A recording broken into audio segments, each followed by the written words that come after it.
অশান্ত মণিপুর।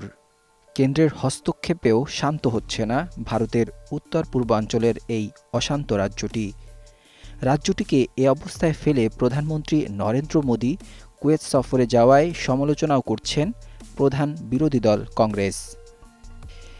এদিকে এমন খবরের মাঝে একটি খবর দাউ দাউ করে ছড়িয়ে পড়ছে নেট দুনিয়ায়। সেটি হলো মণিপুরের আগুনে ঘি ঢালছে বিশ্বের সেরা ধনী ইলন মাস্ক। বিদ্রোহীরা ইলন মাস্কের মালিকানাধীন স্টারলিংকের ইন্টারনেট ব্যবহার করছে। এ কারণে বেকায়দায় ভারতীয় নিরাপত্তা বাহিনী। যদিও ইলন মাস্ক দাবি করছেন মণিপুরে স্টারলিংক স্যাটেলাইট ইন্টারনেট ব্যবহার করা হচ্ছে না।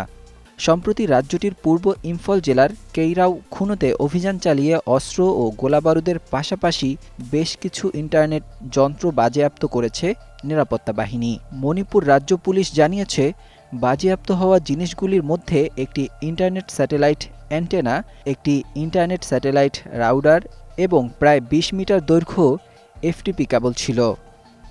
ক্যামেরায় ওয়াও, স্টাইল দেখাও, Xenon X21 পারলে ঠেকাও। ভারতীয় সেনাবাহিনীর স্পিয়ার কর্পস সোশ্যাল মিডিয়ায় বাজেয়াপ্ত হওয়া জিনিসগুলির ছবিও পোস্ট করেছে। সেই ছবিগুলির মধ্যে কয়েকটি যন্ত্রে স্টার্লিং সংস্থার লোগো ছিল বলে দাবি ওঠে ইন্টারনেটে। গুঞ্জন ছড়ায় মণিপুরে স্টার্লিং স্যাটেলাইট ইন্টারনেট ব্যবহার করছে হিংসাকারীরা। এরপরই মাস্ক মালিকানাধীন সোশ্যাল মিডিয়া প্ল্যাটফর্ম এক্স হ্যান্ডেলে মাস্ককে ট্যাগ করে এক নেটিজেন লেখেন, সন্ত্রাসীবাদীরা স্টারলিংক ব্যবহার করছে।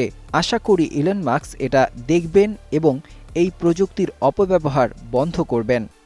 এই পোস্টের জবাবে এদিন স্পেস এক্সের প্রতিষ্ঠাতা লিখেন, এটা মিথ্যা দাবি।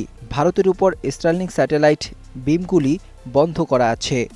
২০২৩ সালের ৩ মে থেকে বিক্ষিপ্ত মণিপুর জুড়ে দুই সম্প্রদায়ের মধ্যে হিংসা চলছে। গত মাসে কেন্দ্রের পক্ষ থেকে মণিপুরের ৬ এলাকায় ফের আফস্পা আইন জারি করা হয়েছে। কেন্দ্রের এই পদক্ষেপের বিরুদ্ধে ইম্ফল উপত্যকায় নতুন করে বিক্ষোভ শুরু হয়েছে। ডেস্ক রিপোর্ট, ২১শে টেলিভিশন।